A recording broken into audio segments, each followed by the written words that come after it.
Trevor the traction engine was enjoying his work in the vicarage orchard, birds were singing and apples were ripening on the trees. It was a lovely day.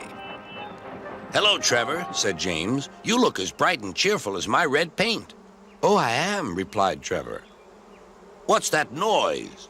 "It's the bees," laughed Trevor. "They're all in these boxy things called beehives. I'm taking them to the station. The vicar says his bees make good honey, and he's giving some of them to his friends." Just then, BoCo, the diesel engine, hummed in.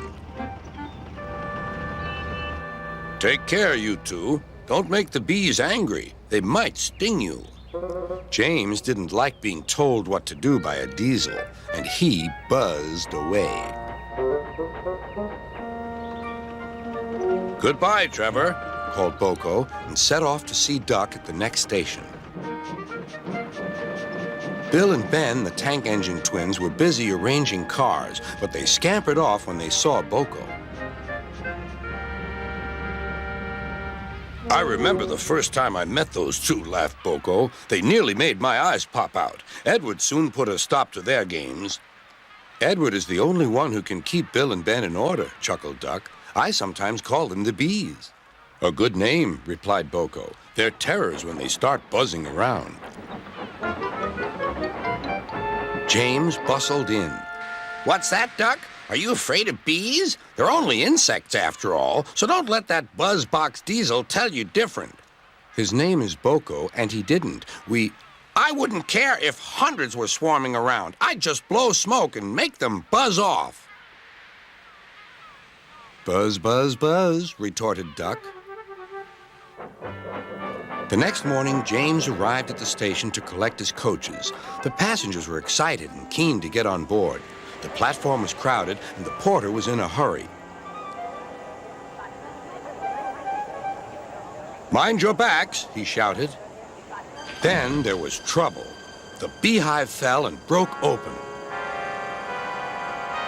The station cleared like magic.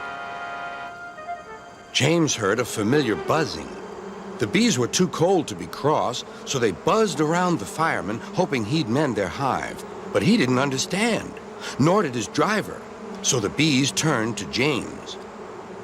His boiler was nice and warm. Buzz off," hissed James.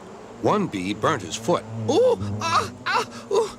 The bee thought James had burnt him on purpose.